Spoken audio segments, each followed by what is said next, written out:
Ashama harka fuunee daawwattoota yuutuubii saaqzeenuu jalatti argamtan hundi keessan nageenyi keenya kan jaalalaaf kabajaa bakka jirtanitti isin haa dhaqqabu jecha egaa dubbachuudhaafis kan namatti ulfaatu daguuggaan sanyii guyyaa guyyaadhaan ilmaan Oromoo irratti kan inni raawwataa jiru jechuudha. Bifa isaa osoo hin jijjiirratiin gara biraatiin ammoo bifa isaa jijjiirratee daguuggaan sanyii dachaadhaan akka itti dabalaa jiru isin beeksisna jechuudha. Guyyaa kaleessaa mootummaan nama nyaata mootummaan nafxanyaa kun kan meeshaan isaa ilmaan Oromoo rukutuu malee kan meeshaan isaa afaan meeshaa isaa ilmaan Oromoo malee saba biraa hin dandeenye dargaggoota 4 Naqamtee keessatti mana hidhaa keessaa ba'anii bilisa jedhamanii mana hidhaa keessa kan turan bilisa jedhamanii gadhiifaman bakka tokkotti ajjeesee rashanee gatuun isaa ni beekama. Egaan daawwattoota keenya wanti kun guyyaa guyyaadhaan daddabalaa deemaa jira. Guyyaa kaleessaa qofa kan Naqamtee osoo jennu Walloo keessatti jilmaadhaan nama ajjeesanii boo'ii lolaa keessa naqaniiti kan isaan jiranii. Akkasumas Harargee keessallee gochuma wal fakkaataatu deemaa jira.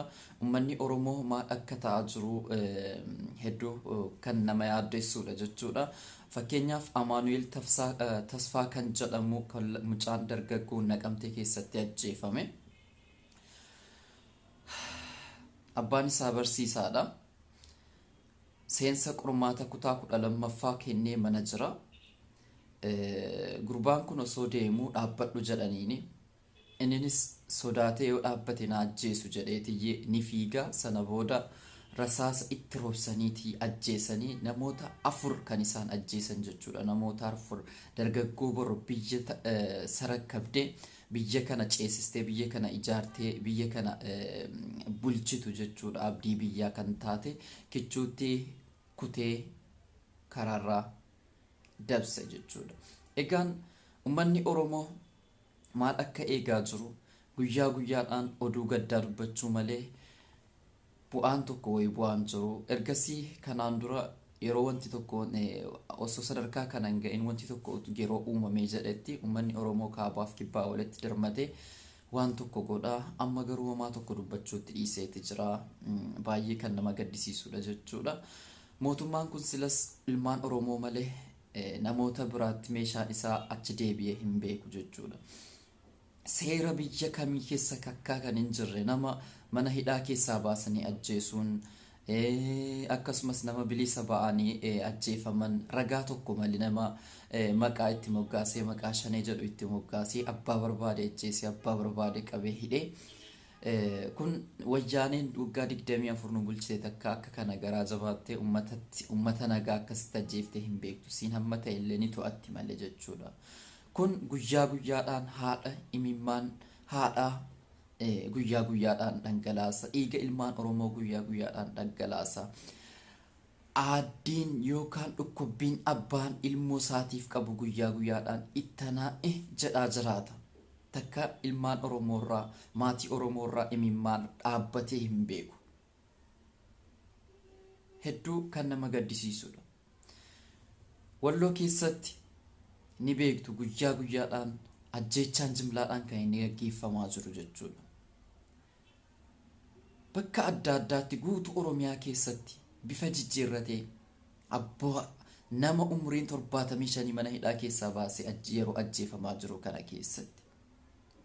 Mootummaa qabna jennee dubbachuun mootummaa kana bira dhaabbachuun wallahi osoo ija qabanuu jaamuudha, osoo gurra qabanuu duuduudha, osoo namummaa namni rabbiin qaama guutuu namaaf kennee qaama guutuu sana an nama miti jedhanii kaaduudha. Namni ni yaada. Namni waan guyyaa guyyaatti ta'e hunda isaarraa waa barataa deema. Nuti garuu guyyaa guyyaadhaan ajjeefamuu, guyyaa guyyaadhaan boo'uu, guyyaa guyyaadhaan dhiiguu, guyyaa guyyaadhaan hidhamuu, guyyaa guyyaadhaan reebamuu. Kun amma yoomiitti itti fufaree? Ilmaan Oromoo waan kana hubachuu dhabaniiti maaliif calam jedhan? Maaliif sodaatame mootummaan kun akka waaqaatti? Ajjechaan kun bor tokkoon keenya mana keenya keessanii dhaqqaba beekaa. Haadha Naqamteen ni dhiigaa jirti. Haadha Naqamteen ni bu'aa jirti. Naqamteen Oromoodha. Kan ajjeefaman saba keenya, obboloota keenya, dargaggoota abdii biyyaa, hiriyoottan keenya. Dargaggoo 4 bakka tokkotti ajjeesanii gatuu jechuun kisaaraa caaludha. Waan nu hin finne tokkollee waan tokko gochuu akka hin dandeenye baree jira jechuudha mootummaan kun. Yaa sabaa siree irratti ol deebi'anii ciisuun du'a lama duudha. Yeroo ammaa kana keessa woboon falmiiwwan gurguddaa isaa falmaa jira. Falli nu baasu siree irra ol deebi'anii ciisanii du'uurra wobootti makamanii du'a dhiiraa du'a seenaa du'u wayya. Filannoon qabnu tokko kanaaf kana.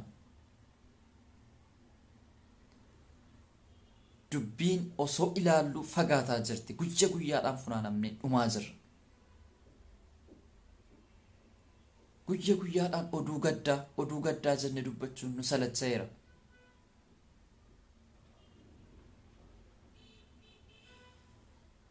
Kun ammatti yoo hin dhaabamne tiruun bulte lafee taati. Keessa keenya bareera mootummaan kun. Kanaaf jennaan dargaggoon biyya filannoon qabnu tokkoof tokko woboo qofatti makachuudha. Warri biyya hambaa keessa jirru immoo woboo tumsuudha.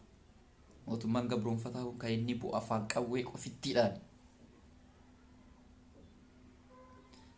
Gama biraatiin haalli siyaasa hidhamtoota siyaasa mana hidhaa keessa jiran baay'ee yaaddessaadha. Obbo Abdii Raggaasaa haala hamaa keessa jiru. Jarri akka Jawaar haala hamaa keessa jiru. Maal akka ta'uudhaaf deemu baay'ee namaaf hin galu jechuudha. Hidhamtoonni siyaasa hadha jireenya bareedaa isaa jiraachuu ni danda'u. Maatii isaanii dhiisanii, ilmoo isaanii dhiisanii, fira isaanii dhiisanii, qabeenya isaanii dhiisanii nuuf jedhaniiti kan isaan mana hidhaa keessatti torturaaran. Akka fayyaa bakkee teenye dubbannu miti haalli isaan keessa jiranu jechuudha. Baay'ee nama gaddisiisa.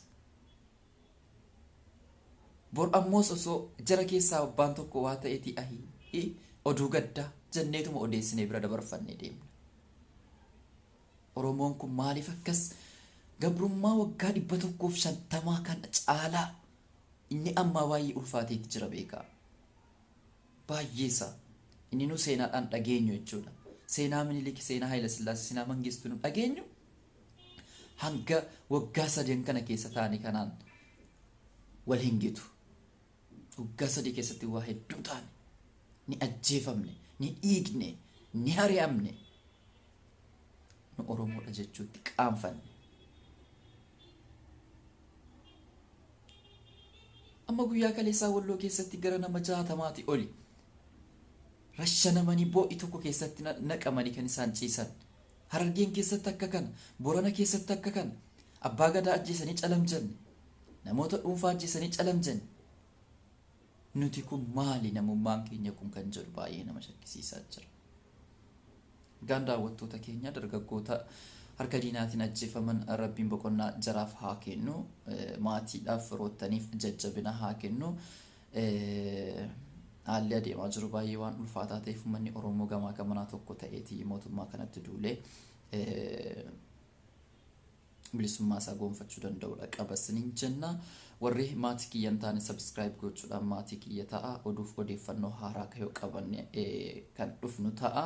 Hanga xumura sagantaa keenyatti waan waliin turtaniif kabajaan isin affeerra nagaatti.